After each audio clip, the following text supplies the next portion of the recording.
Salut à tous, j'espère que vous allez bien. Aujourd'hui, c'est l'avant-match. C'est la Ligue des Champions qui est déjà de retour. Le match contre Dortmund. C'est vrai qu'on aborde ce match avec un petit peu moins de pression, avec un peu plus de détente. Donc c'est parti, on va parler de ce match. On y va.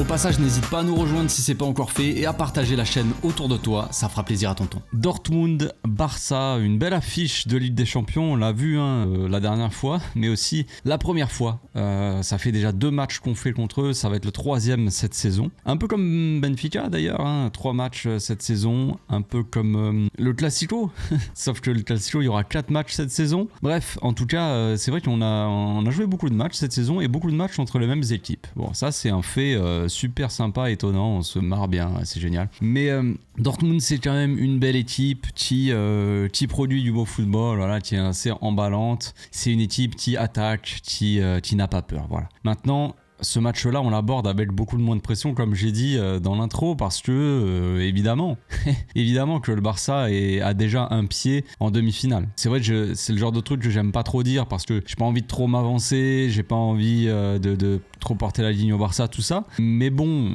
on a un Barça quand même assez en confiance, qui aborde ce match avec la confiance d'avoir déjà gagné là-bas en plus. Parce que le premier match qu'on avait fait en phase de groupe contre eux, c'était là-bas à l'extérieur. On était en plus de ça dans une mauvaise passe à ce moment-là et on avait quand même gagné ce match avec un doublé du grand Ferran Torres, à voir s'il joue, s'il est titulaire ou pas, s'il va y avoir quelques petites rotations. On a parlé de certaines rotations dernièrement, bon c'est vrai qu'on parle souvent beaucoup de rotations, mais c'est parce qu'on n'a pas non plus un effectif si grand que ça. En attaque par exemple, on n'a pas beaucoup de remplaçants aux titulaires. En défense, c'était un petit peu compliqué. Maintenant, il y a le retour de Christensen. Petit à petit, on va voir s'il va avoir quelques minutes, mais on a aussi la blessure, évidemment, de Baldé, celle qui fait beaucoup parler ces derniers temps. On avait parlé de rotation, comme je l'ai dit, potentiellement faire souffler certains joueurs pour éviter ce genre de choses. Ça n'a pas été le cas vraiment ce week-end. En tout cas, voilà, il y a eu que 2 rotations et c'est tombé sur Baldé, donc qui s'est blessé. Les ischios, apparemment, je crois que c'est les ischios, et donc absence de 2 ou 3 semaines. Donc il va louper la finale de Coupe du Roi à la fin du mois. Bon bref, maintenant le sujet c'est comment remplacer Baldé. C'est évidemment ça, on se pose la question, c'est vrai qu'il y en a qui m'ont posé la question, j'en ai parlé déjà dans la FAQ d'hier. Je vous ai parlé un peu de Geoffrey Torrens. Donc Geoffrey Torrens, c'est un joueur que personnellement j'ai découvert il n'y a pas si longtemps que ça, parce que c'est un jeune joueur, il jouait pas forcément avec l'AB, il était surtout avec les juvéniles A. Les juvéniles A, j'ai regardé un petit peu, mais c'est vrai que je connais pas forcément tous les joueurs, je connais des noms comme ça, je connais certains joueurs, je les ai vus jouer quelques fois, mais je suis pas un gros connaisseur non plus de cette équipe-là. Voilà, c'est les plus jeunes. Et je connais pas mal de jeunes qui jouent la Youth League, par exemple, c'est pour ça que je les connais aussi, parce que je regarde aussi quand je peux la Youth League. Et bon, cette équipe des juvéniles A, déjà dirigée par Belletti, on va parler vite fait de ça, le petit moment Masia. Cette équipe-là, elle est magnifique. Déjà, il y a énormément de talents dans cette équipe, des talents dont j'ai déjà parlé parce que je les ai déjà vus soit en Youth League, soit avec l'AB, ils étaient montés, soit même en pré-saison aussi avec le Barça. Donc en juvénile, il y a Andrés Cuenca en défense centrale, un gros potentiel en défenseur central gaucher. Il y a aussi Xavi Espar qui joue latéral droit mais aussi 6. Il a cette polyvalence-là, c'est un joueur assez intéressant. Il y a aussi évidemment Quim Juniant qui a un gros potentiel et qui est très très fort techniquement, un très beau milieu de terrain. Un milieu de terrain comme on en fait si bien à la Masia. Si vous voyez ce que je veux dire dans le style des milieux qu'on a pu avoir, c'est un joueur très très talentueux au milieu de terrain. Un milieu offensif évidemment. Donc chez les juvéniles, il y a aussi, par exemple, il y avait Dani Rodriguez il n'y a pas si longtemps, il est monté avec la B, même s'il se blesse régulièrement. Il y a aussi Arnaud Pradas, très sous-coté, mais très bon aussi, avec pas mal de potentiel, qui est plutôt pas mauvais. Et j'en oublie sûrement, il y avait Landry Farré, il est monté aussi avec la B. Il y avait, il n'y a pas si longtemps que ça, il y avait des Tony Fernandez qui montaient avec la B. Donc voilà, il y a quelques joueurs comme ça,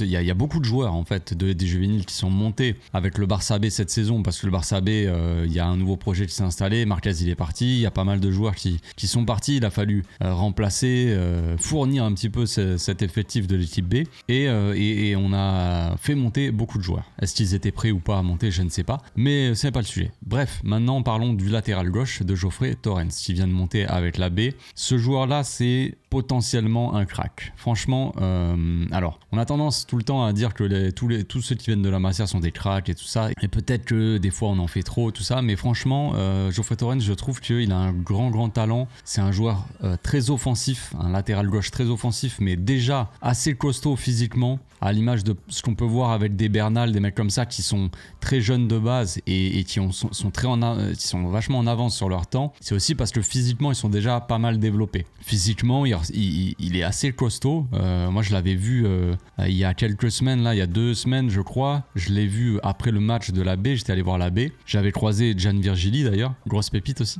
J'avais croisé Gian Virgili et j'ai croisé aussi Geoffrey Torrens. Et je l'avais pas reconnu de base parce que je le voyais comme un latéral un peu moins costaud, et en fait en vrai je me dis ah ouais il est quand même assez grand et tout. Donc c'est un gabarit assez grand, un peu comme peut-être Gérard Martin, le GOAT qu'on connaît si bien, et sauf qu'il est quand même un peu plus rapide et un peu plus beaucoup plus offensif, beaucoup plus porté vers l'avant. Il n'hésite pas à casser des lignes avec la balle en courant, un petit peu comme Baldé le fait des fois à l'intérieur du jeu. Évidemment c'est pas un joueur aussi rapide que Baldé, parce que quel joueur est aussi rapide que Baldé? Baldé va très vite. Baldé fait partie des joueurs, en tout cas de l'équipe du Barça, qui va le plus vite. Mais même, voilà, c'est un joueur à un profil très athlétique, très explosif. Geoffrey Torrens, c'est pas exactement ça. C'est pas un joueur qui a une vitesse folle. Mais quand même, c'est pas trop mal, je trouve. Et puis voilà, très bon défensivement. Une bonne vision de jeu, un QI football assez développé. Bonne qualité de passe, tout ça. Pour sortir les ballons, c'est toujours très propre. Offensivement, il va apporter quelque chose d'intéressant. Et défensivement, il va être là, il va être assez solide. Donc maintenant, la question, c'est de savoir si est-ce qu'il est prêt, parce qu'il est très jeune, il doit avoir 16 ans je crois, est-ce qu'il est prêt déjà à venir avec la A pour renforcer l'équipe? Je ne sais pas. Hansi Flick, il a déjà fait appel à lui. En tout cas on voit souvent, on voit Hansi Flick dans les tribunes, on voit qu'il va voir la B.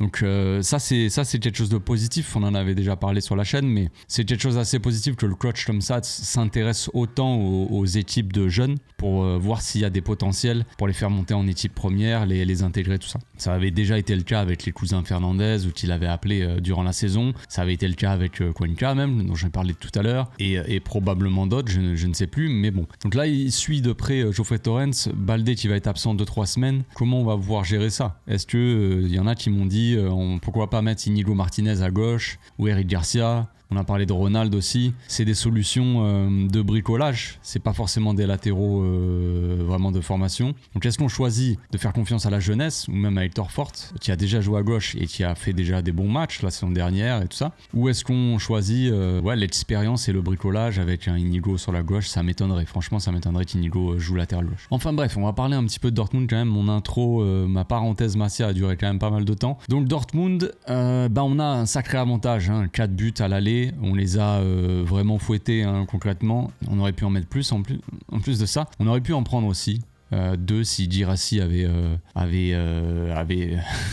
réussi son match, disons. On va dire ça comme ça. Maintenant, comment va se présenter Dortmund dans ce match retour? Comment ils vont jouer? Comment ils vont aborder le match? Je sais pas trop. Est-ce qu'ils vont démarrer? Je pense que oui. Est-ce qu'ils vont démarrer très très fort et essayer d'emballer le match très rapidement et mettre le feu au terrain, mettre le feu à notre défense? Je pense que oui.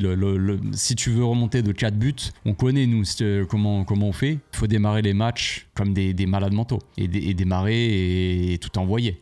Tu vois, tu peux pas démarrer, attendre, on va attendre 30 minutes le temps de se mettre dans le match. Non, tu dois rattraper 4 buts, il faut donner tout ce que tu as. Donc on va avoir une équipe de Dortmund probablement très offensive. Est-ce que, on en avait déjà parlé avant le match aller, mais c'est vrai que Dortmund joue en 3-5-2 avec en tout cas une défense à 3 dans leur championnat, et on s'était posé la question justement avant le match aller, est-ce qu'ils allaient jouer avec une défense à 3 ou pas? En fait non, ils ont joué avec une défense à 4 et là ce week-end ils ont joué contre le Bayern.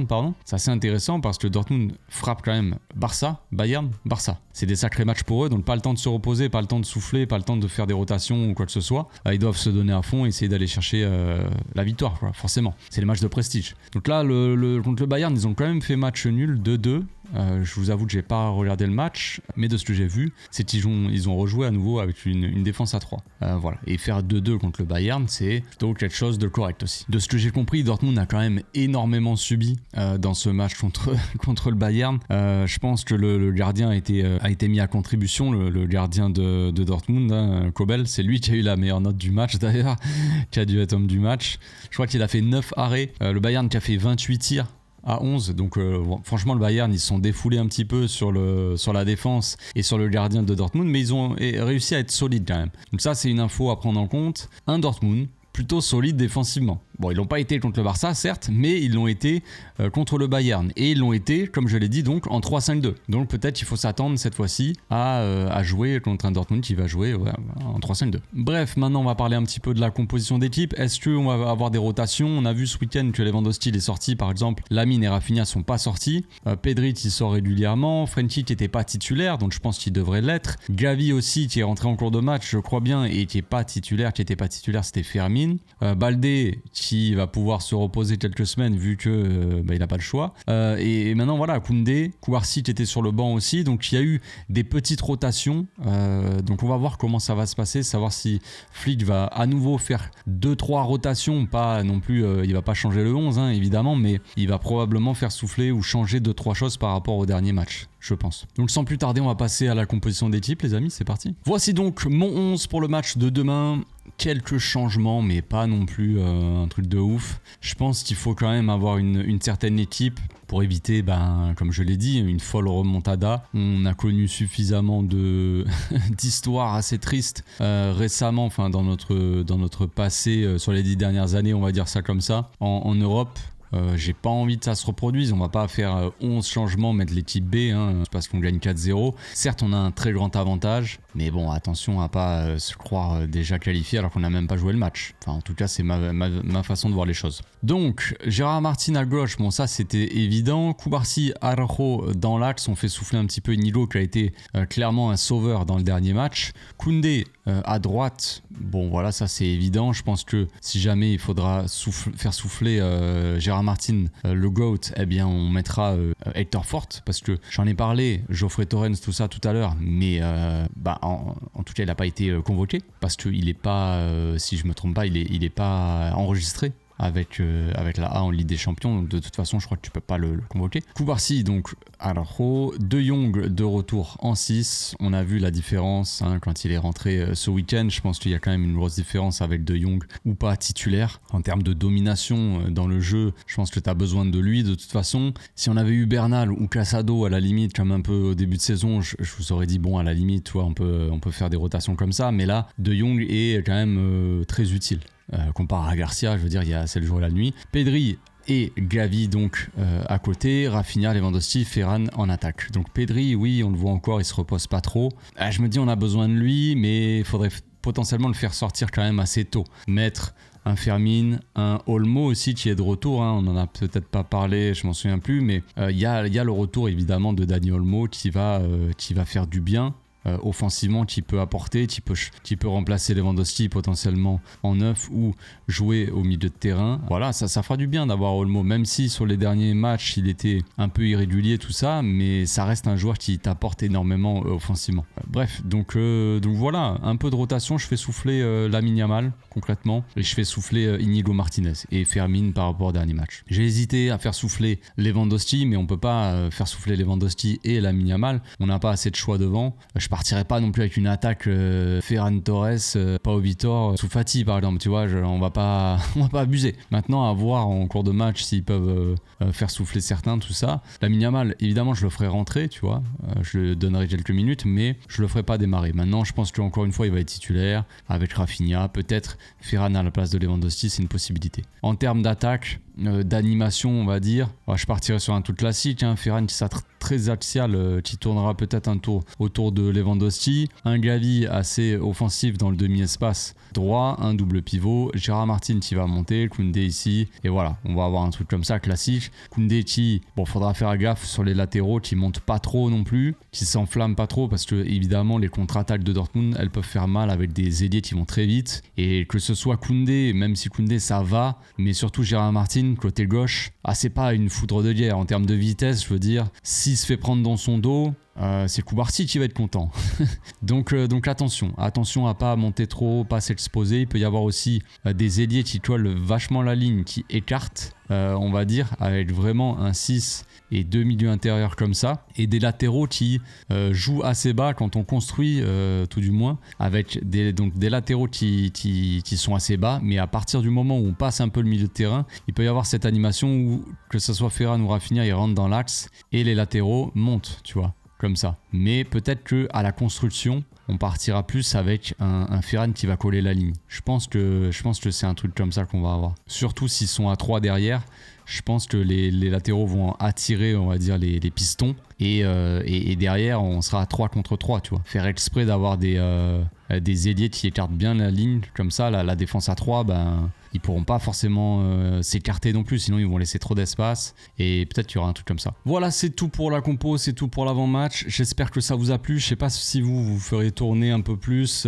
certains. Genre comme Pedri, je sais que beaucoup de monde vont probablement vouloir faire souffler Pedri. Ce qui serait logique, hein. Voilà, ce sont des choix difficiles. J'espère surtout qu'il n'y aura pas de blessure. J'espère que le Barça va pouvoir faire un bon match, évidemment, mais se qualifier aussi sans trop prendre des risques, sans trop être en galère. Tu vois, il faut quand même jouer ce match sérieusement, parce que si on le prend à la légère et que Dortmund commence à marquer un but, 2 buts, et qu'on commence à flipper, à stresser, c'est pas le but. Il faut démarrer ce match-là en leur marchant dessus, tu vois. Si on arrive et qu'on marque les premiers, eux dans leur tête, il faut qu'on les fasse direct douter et que leur plan de remontada, il n'existe pas, tu vois. Ils soient tués dans l'œuf, comme on dit. C'est le but. Voilà, c'est tout ce que j'ai à dire. J'espère que ce sera un bon match. On se retrouve demain de toute façon pour le live d'avant-match, les amis. Et puis ensuite pour le débrief. D'ici là, portez-vous bien, passez une excellente journée. Ciao.